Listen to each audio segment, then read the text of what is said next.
एक महाराष्ट्र में सागालसा सेठ ने, वो रोज जाते 10-20 किलोमीटर में कहीं भी एक संत मिलते, उनको लिवा के आते, भोजन पवाते। 12 वर्ष व्यतीत हो गए। 12 वर्ष में हर कार्य सिद्ध हो जाता है। तो 12 वर्ष संत सेवा पूर्ण होने वाली थी। ऐसी वर्षा शुरू हुई, उस दिन कोई संत नहीं मिला तो भूखे रह गए। उनकी पत्नी और उनका पुत्र चिलैया तीनों भूखे रह गए। दूसरा दिन हुआ वही वर्षा, तीसरा दिन हुआ, चौथा दिन हुआ। पत्नी ने कहा हमारा नियम था बिना संत को पवाए हम पाएंगे नहीं, तो हमारे चाहे प्राण चले जाएं पर हम संत को पवा के ही पाएंगे। लेकिन मेरा बेटा अभी छोटी अवस्था का है, 13-14 वर्ष का है, 4 दिन भूखे हो गए, इसलिए आप जाओ और किसी संत को लाओ। अब ऐसी वर्षा में कहाँ संत मिलने वाले? स्वयं भगवान संत वेश धारण करके चौराहे पे बैठे मिले। अरे सागर के तो मानो प्राण आ गए हो, दौड़ के गए, पर देखा उनके शरीर से कुष्ठ चू रहा है, मवाद चूरा,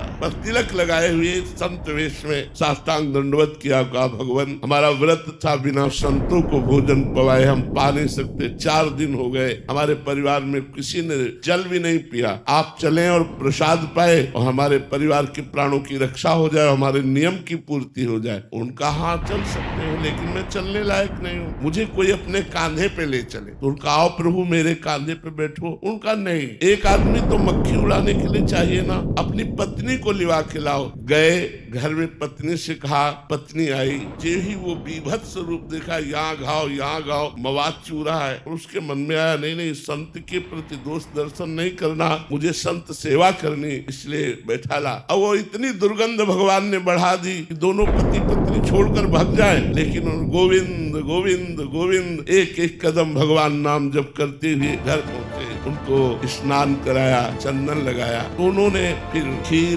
पुआ ये अच्छे पदार्थ सामने रखे। भगवान जो संत वेश में कुष्ठी रूप में थे, उन्होंने कहा खीर पकवान नहीं पाते। तो उनका प्रभु हम तो वैष्णव हैं, हमारे यहाँ तो प्याज लहसुन भी नहीं बनता, आप संत वेश में आए, आप भूखे वापस लौट जाएंगे, आप रुकिए, मैं कसाई वाले से मांस लेकर के आता हूँ। उन्होंने कहा नहीं कसाई वाले का मांस नहीं चाहिए, हमें कसाई वाले का मांस नहीं चाहिए। यदि आप पवाना चाहते हो तो अपने पुत्र का मांस पवा दो। पत्नी की तरफ देखा और कहा ये क्या संत है, लेकिन संत पे दोष दर्शन करके या उनको भूखा वापस करके। तो उनका प्रभु यदि आपकी आज्ञा हो तो मैं अपने पुत्र की हत्या करूं और आपके लिए मांस बनाऊं। बोले मुझे इससे मतलब नहीं, मुझे पाना है, लेकिन यही घर में पाना है, बाहर से कुछ लाना नहीं। जे ही अपने पुत्र की हत्या करने के लिए उद्यत हुए, देवी भगवान प्रकट हो गए। उनका बस मैं यही देखना चाहता था कि संत के प्रति तुम्हारा कितना समर्पण है।